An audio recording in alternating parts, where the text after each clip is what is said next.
प्रणम्य परमात्मानं सिद्धं त्रैलोक्यवन्दितं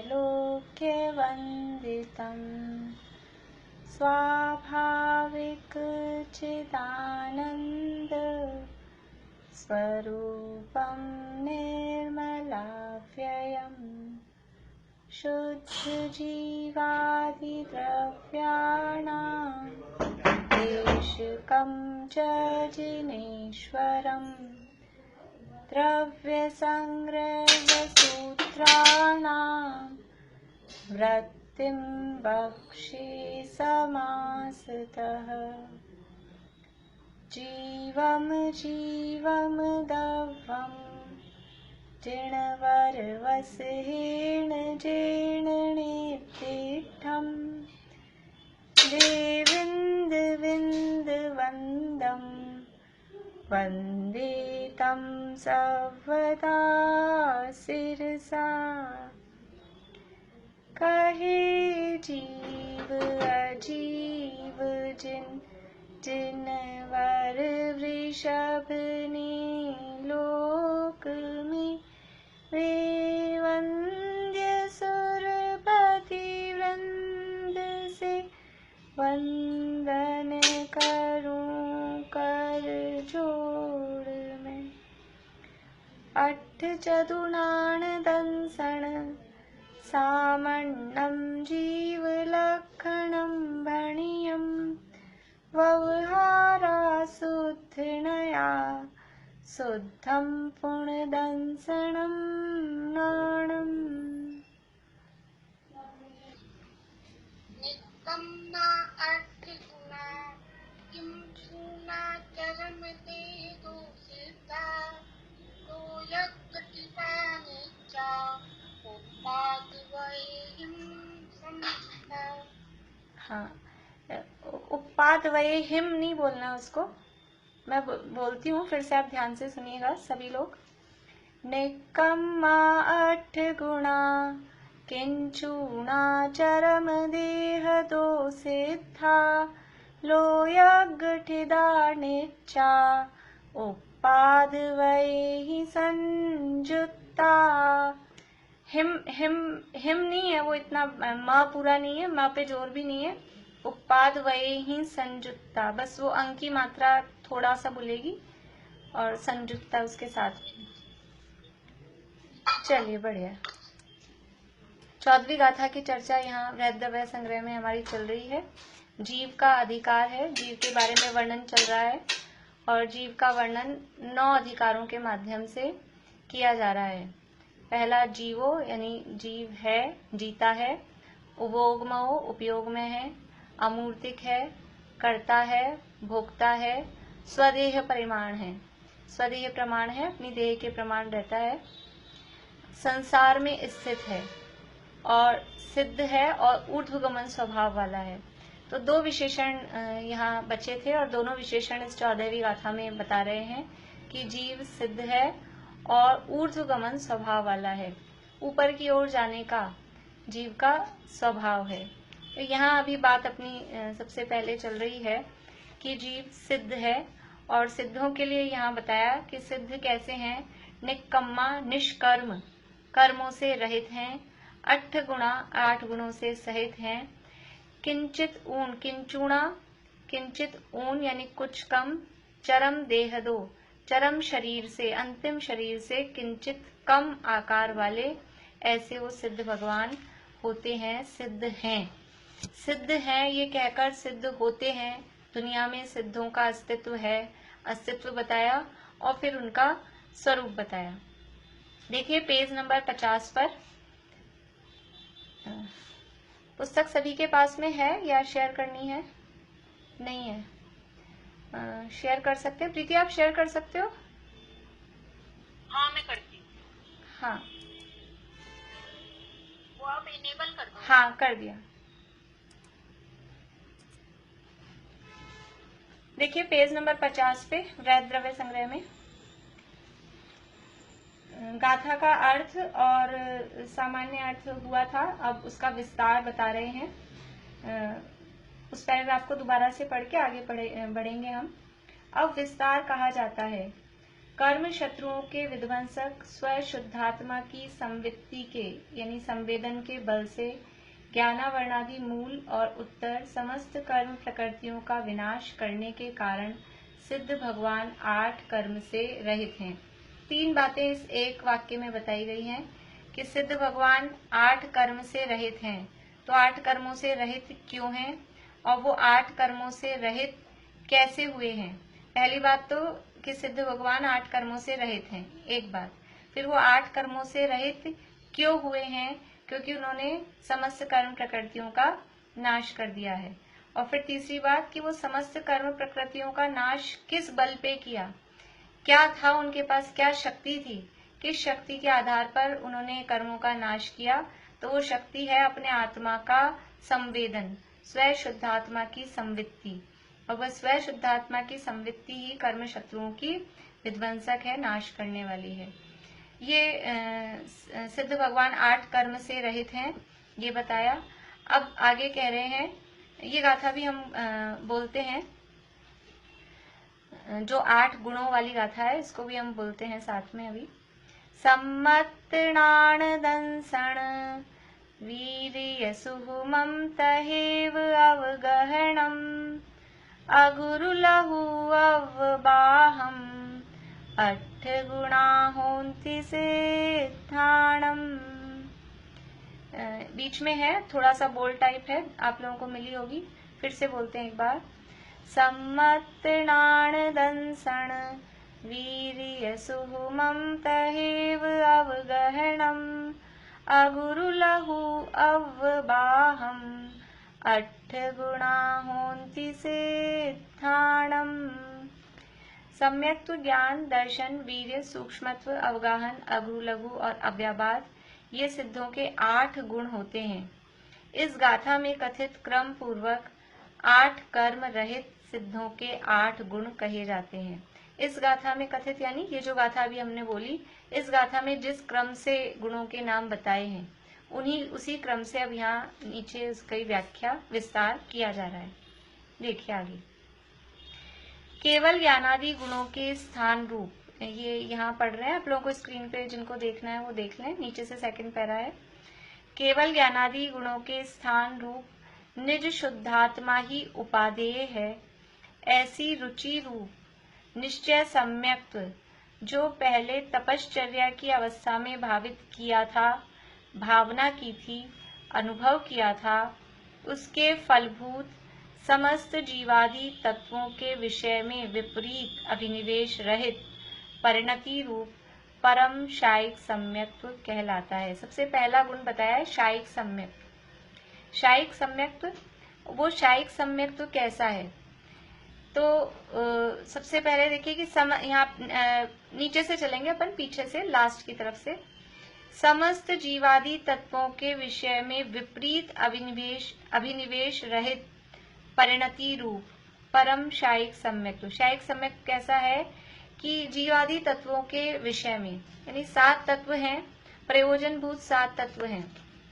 इन 7 तत्वों के संबंध में जीव, अजीव, आश्रव, बंध, संवर, निर्जरा और मोक्ष, इन 7 तत्वों के विषय में विपरीत अभिनिवेश रहित।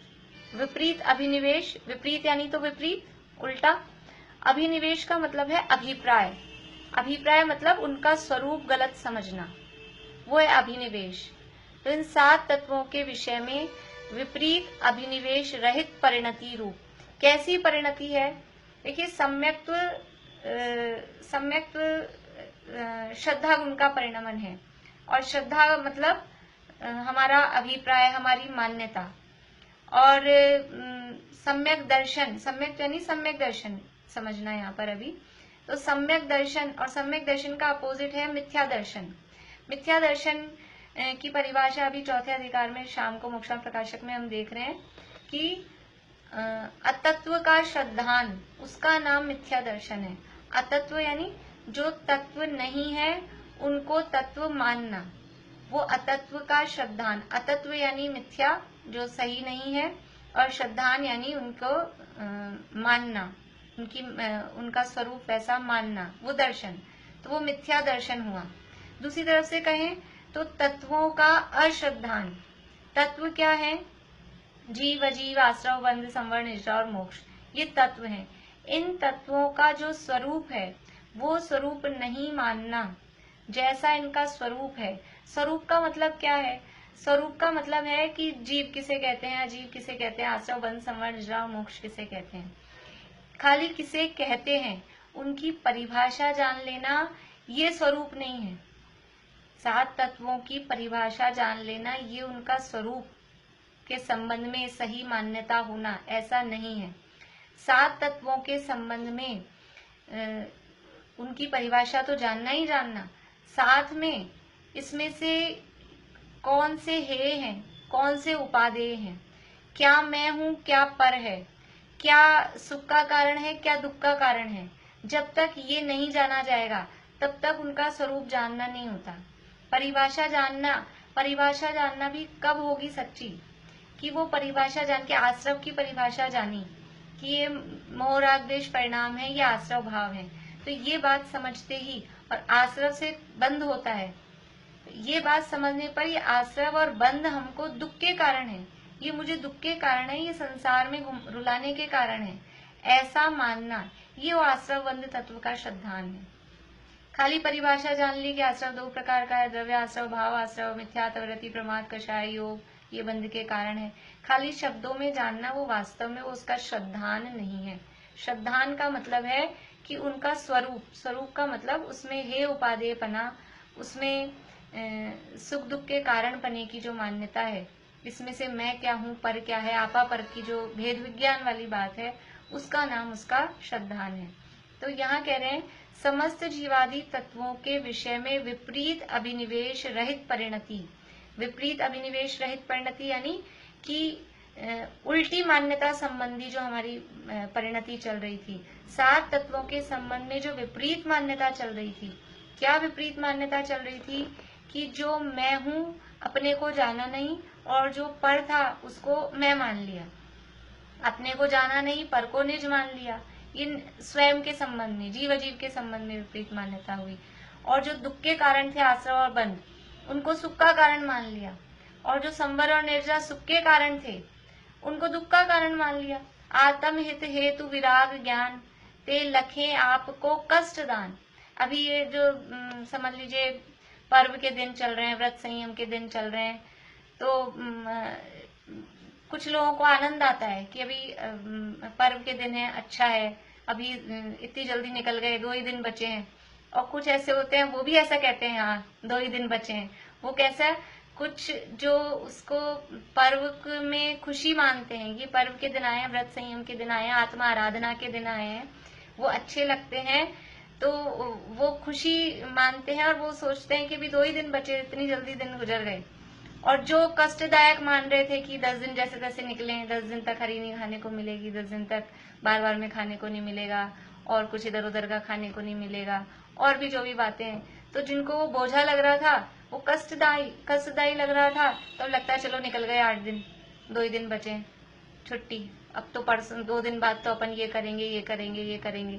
तो ये जो सुख के कारण थे, ये तो उदाहरण है, वास्तव में ये कोई संवर निर्जरा नहीं है, लेकिन ऐसा जो संवर और निर्जरा है, वो संवर निर्जरा सुख का कारण है, वो जीव को दुख का कारण लगता है। ये संवर निर्जरा के संबंध में विपरीत अभिनिवेश है।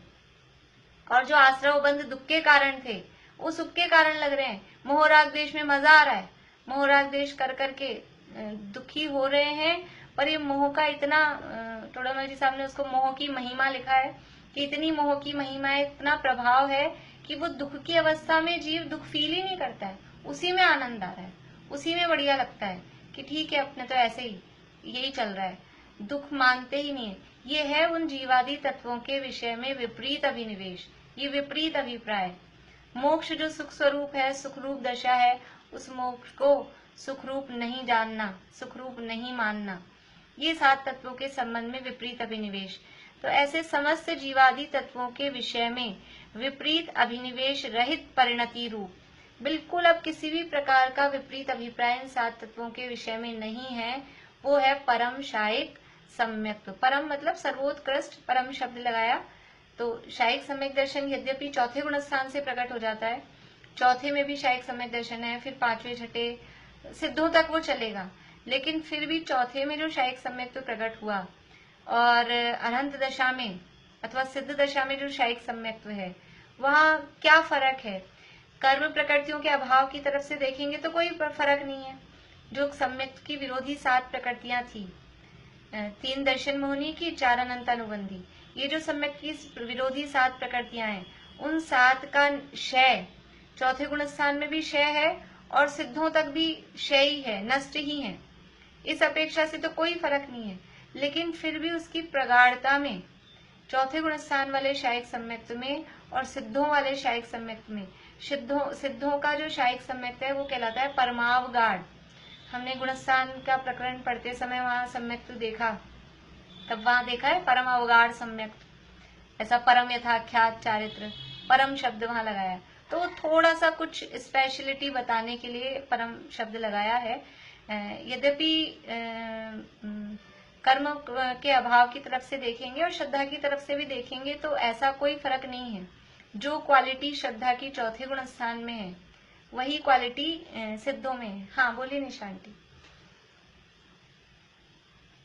मोहिनी के अभाव में अनंत भगवान की तो अनंत सुख बताया और सिद्धों को शायिक सम्यक्त्व बताया है ना। हाँ, ये फर्क जैसे दिखता है हमें। वो इसलिए कि वहाँ केवल 4 गुण कहने थे। हाँ, अनंत तो चतुष्टय में, हाँ अनंत चतुष्टय में जब 4 गुण कह रहे हैं तो सम्यक और चारित्र, क्योंकि मोहनी कर्म के 2 भेद हैं। प्रश्न समझ में आया आप लोगों को? प्रश्न ये पूछ रहा है आंटी ने कि जब हम अनंतों के 4 घातिया कर्मों का अभाव पूर्वक 4 अनंत चतुष्टय बताते हैं, तो वहाँ अनंत ज्ञान, अनंत दर्शन, अनंत सुख और अनंत वीर्य, ये 4 गुण कहते हैं। वहाँ सम्यक तो नाम नहीं है। और जब सिद्धों में कहा तो शायद सम्यक तो नाम दिया। और वो कर्म का अभाव देखेंगे तो कर्म वही है, मोहनीय कर्म के अभाव में अनंतों में कहा है सुख, अनंत सुख, और सिद्धों में कहा है शायद सम्यक। तो ये फर्क क्यों है, ये है प्रश्न। तो अरहंतों में केवल 4 घातिया कर्मों का अभाव बताया है और वहाँ अनंत चतुष्टय में सुख शब्द समझ लीजिए, वहाँ सुख बताया। सुख में श्रद्धा गुण की परिणति और चारित्र गुण की परिणति दोनों को शामिल किया, क्योंकि मोहनीय कर्म के 2 भेद हैं, एक दर्शन मोहनी, एक चारित्र मोहनी। दर्शन मोहनी श्रद्धा का घात करता है और चारित्र मोहनी चारित्र का घात करता है। तो दर्शन मोहनी के अभाव में वो श्रद्धा सम्यक्त हुई, उसका नाम है शायिक सम्यक्त, और चारित्र मोहनी के अभाव में चारित्र सम्यक हुआ, उसका नाम है शायिक चारित्र। और दोनों को मिलाकर जब अनंत चतुष्टय बताए अनंत भगवान के, तो शायिक सम्यक्त और शायिक चारित्र दोनों को मिला के कह दिया अनंत सुख। उसमें सम्यक्त और चारित्र दोनों इंक्लूड है अनंत सुख में। और जब सिद्धों के 8 गुण बताए तो सिद्धों के 8 गुण में शायिक सम्यक्त कहा मोहनीय कर्म के अभाव में, वहां चारित्र अलग से नहीं कहा। ये कहने की अपेक्षाएं हैं, विवक्षाएं हैं। 9 लब्धियां कहते हैं, नव केवल लब्धि रमाधरंत, तो वहां पर फिर ये अलग टाइप से करेंगे। वहां पर फिर शायिक सम्यक्त तो शायिक चारित्र मोहनीय कर्म के अभाव में 2 गुण प्रकट बताएंगे अनंत भगवान के। ये कथन पद्धति है, जिनवाणी की कथन की अपेक्षाएं हैं। गुण सुख गुण भी है, सम्यक्त गुण भी है, चारित्र गुण भी है, अनंतों में भी सिद्धों में भी, पर जब जिस गुण को हाईलाइट करना होता है उस अपेक्षा से वर्णन किया जाता है। तो अनंत चतुष्टय में अनंत सुख कहा गया है और सिद्धों के 8 गुणों में शायिक सम्यक्त कहा गया है। और अनंत भगवान की 9 लब्धियां जो शायिक भाव के 9 भेद हैं, वहां शायिक भाव के 9 भेदों में शायिक सम्यक्त और शायिक चारित्र को लिया, दोनों को अलग अलग लिया मोहनीय कर्म के अभाव में ही। तो ये अलग अलग पद्धति से कथन किया जाता है।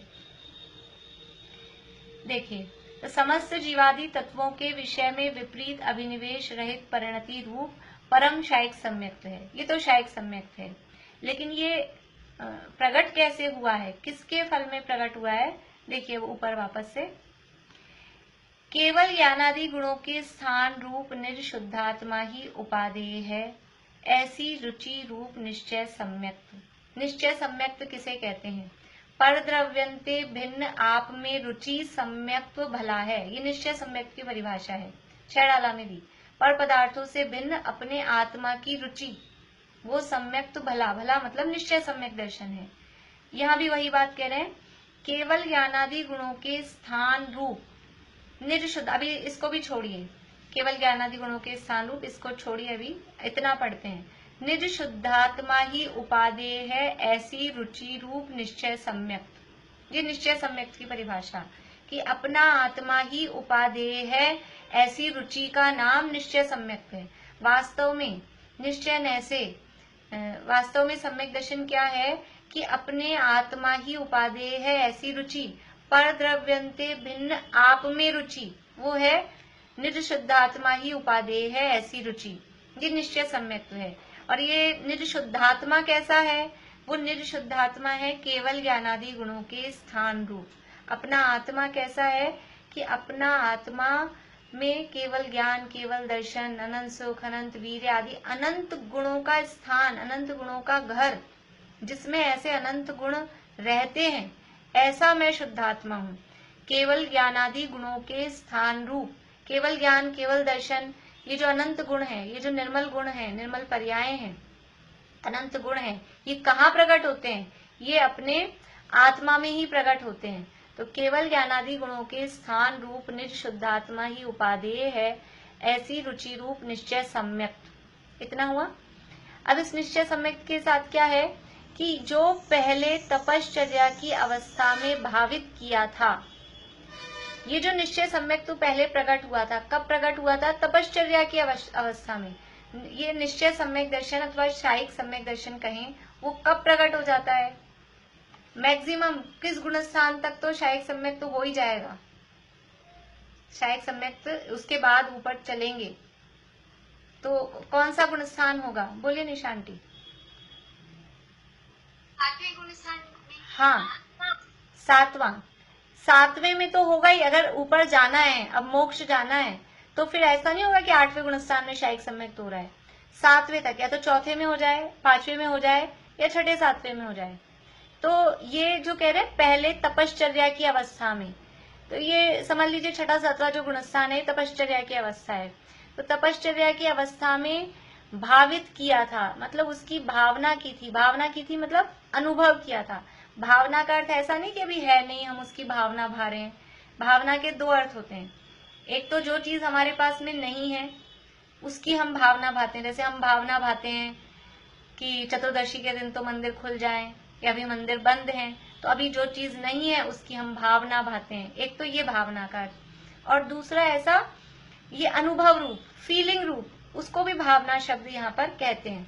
तो पहले तपश्चर्या की अवस्था में जिस निश्चय सम्यक्त को अनुभव किया था कि मेरा आत्मा ही उपादेय है, ऐसा जो निश्चय सम्यक्त पहले प्रकट हो गया था, जो अनुभव किया था, उसके फलभूत, उसके कारण, उसके फलस्वरूप अब ये जो समस्त जीवादि तत्वों के विषय में विपरीत अभिनिवेश रहित परिणति रूप ये जो प्रकट हुआ है, ये परम शायिक सम्यक, यानी पहले तपश्चर्या की भूमिका में जो निश्चय सम्यक्त हुआ और जो वहां शायिक सम्यक्त प्रकट हुआ, उस शायिक सम्यक्त के फल स्वरूप ही ये ऐसा परम शायिक सम्यक्त, मतलब परमावगाढ़ जो सम्यक्त हुआ, वो सिद्ध भगवान के वहां प्रकट हुआ है। फिर से ऊपर से देखते हैं।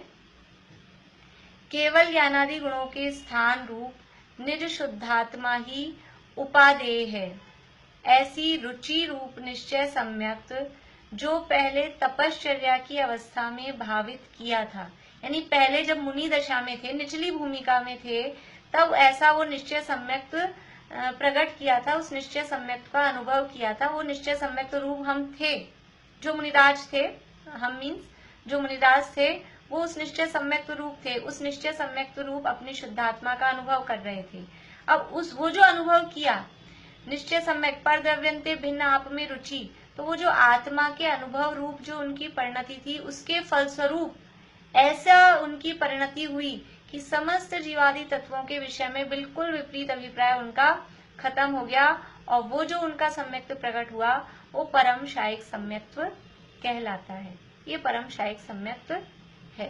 तो ये शायिक सम्यक्त की व्याख्या की। जो पहला सम्यक्त गुण यहाँ बताया वो सम्यक्त गुण है शायिक सम्यक्त। और शायिक सम्यक्त कैसे प्रकट हुआ है कि ये समस्त जीवादि तत्वों के विषय में विपरीत अभिप्राय से रहित है, और अपने शुद्धात्मा के आश्रय से ही, अपने शुद्धात्मा के अनुभव रूप जो निश्चय सम्यक्त्व है, उसी के कारण, उसी के फलस्वरूप ये शायिक सम्यक्त्व प्रकट होता है। आगे कुछ पूछना है यहाँ तक किसी को?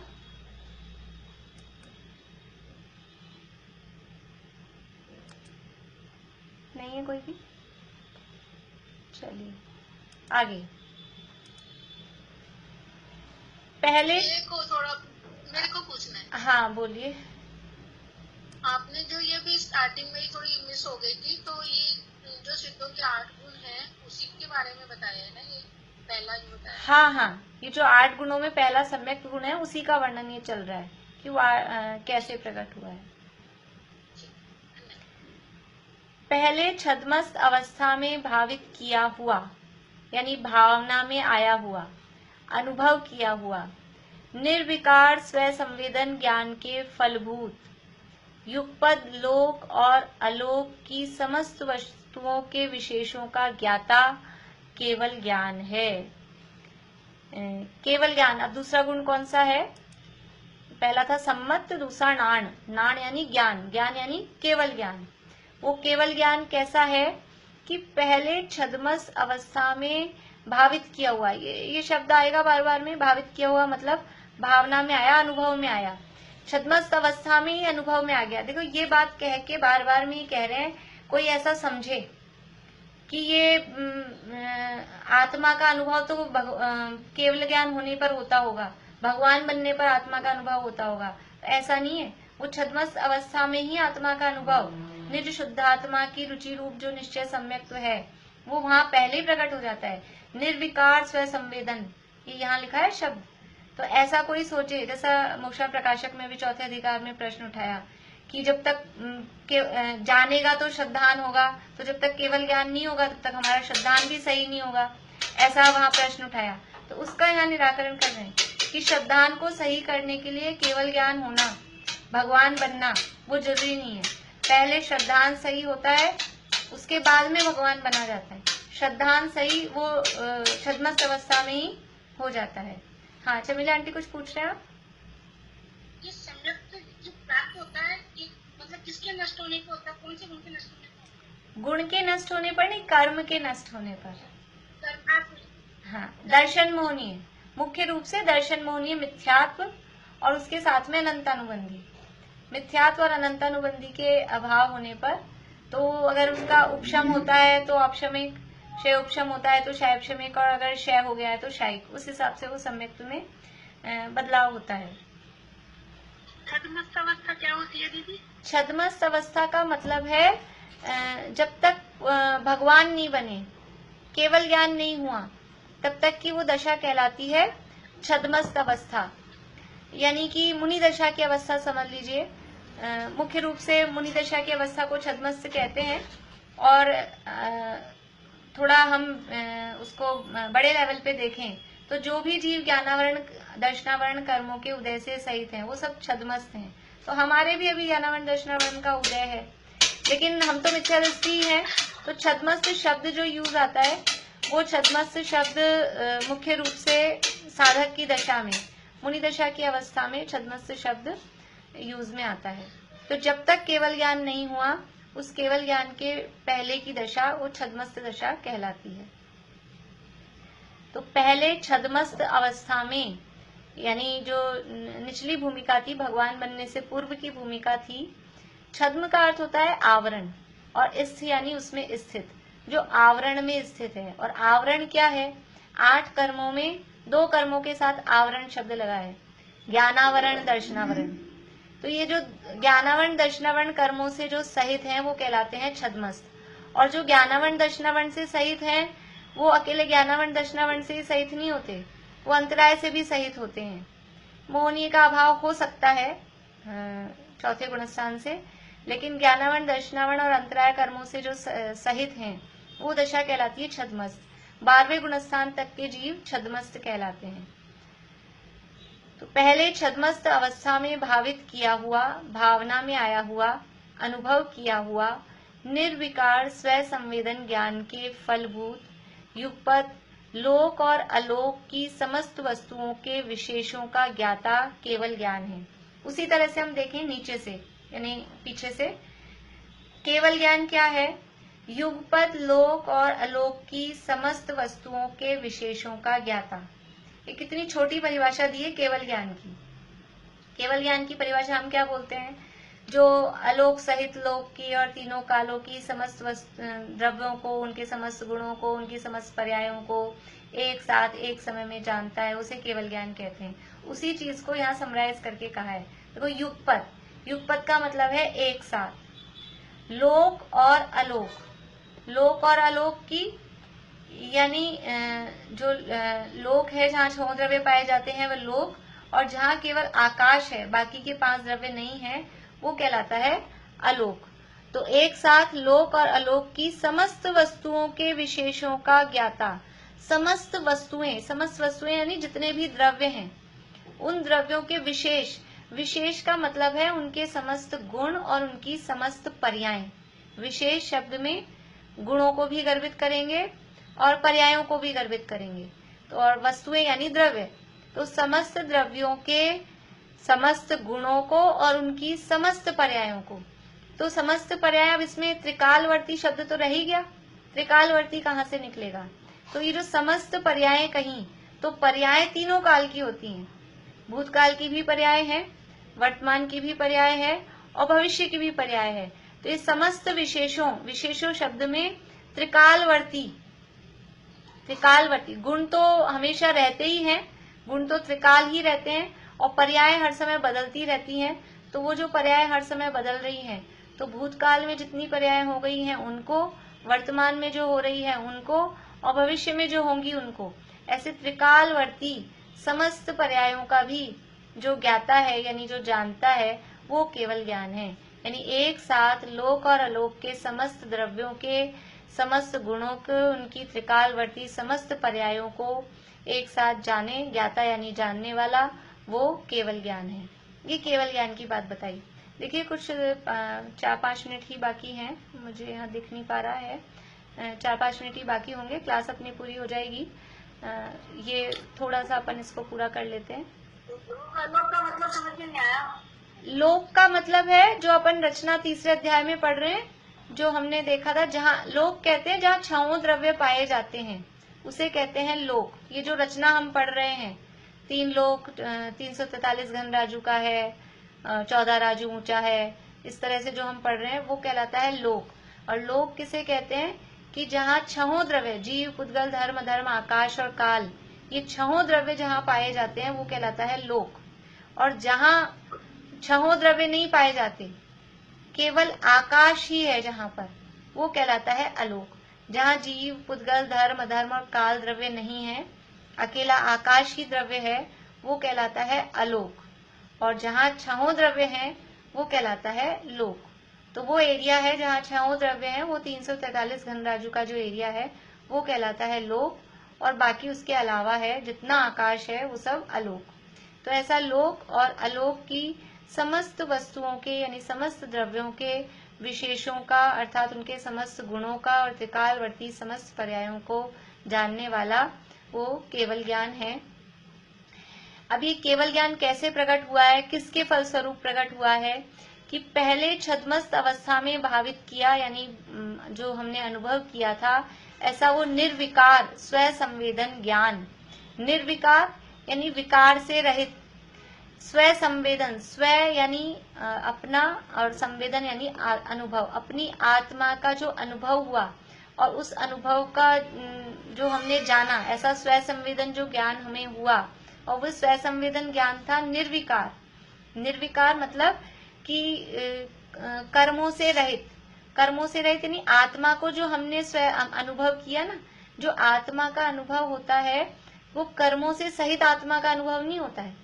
आत्मा को जो अनुभव किया जाता है, आत्मा का अनुभव वो निर्विकार यानी कर्मों से रहित आत्मा का ही अनुभव किया जाता है। तो निर्विकार स्व संवेदन ज्ञान के फल स्वरूप ये केवल ज्ञान प्रकट हुआ है। और ये निर्विकार स्व संवेदन ज्ञान कैसे हुआ था? कि पहले छद्मस्त अवस्था में ही हमने इसका अनुभव किया था। हमने मीन्स आपने, सिद्ध भगवान ने छद्मस्त अवस्था में जो अनुभव किया, ऐसा निर्विकार स्वयं संवेदन अपनी आत्मा के अनुभव रूप जो ज्ञान है उसके फल स्वरूप, यानी ये जो शायिक सम्यक प्रकट हुआ अथवा केवल ज्ञान प्रकट हुआ, वो कैसे प्रकट हो रहा है? ये शायिक सम्यक भी हो चाहे केवल ज्ञान भी हो, वो अपनी आत्मा का जो अनुभव, ऊपर भी यही कहा था कि ये जो निशुद्धात्मा ही उपादेय है, ऐसी रुचि रूप, ऐसे यहाँ निर्विकार स्वयं संवेदन के ज्ञान के, ये शब्द बदल रहे हैं यहाँ, क्योंकि सम्यक की बात थी, श्रद्धान की बात थी, इसलिए रुचि शब्द दिया। यहाँ ज्ञान की बात है इसलिए ज्ञान शब्द दिया, लेकिन बात वही है, बात वही है, अपनी आत्मा का ही श्रद्धान, अपनी आत्मा का ज्ञान और अपनी आत्मा की ही लीनता, वही श्रद्धा ज्ञान चारित्र उसी रूप में। तो ये पहले जो हमने भावित किया है, भावना में आया है, ऐसे निर्विकार स्वयं संवेदन ज्ञान के फलभूत फलस्वरूप ये केवल ज्ञान प्रकट होता है। इस तरह से केवल ज्ञान तक की बात अपन ने की है। अभी समय होने वाला है शेष चर्चा। कर्मवागाड़ बोलते हैं क्या?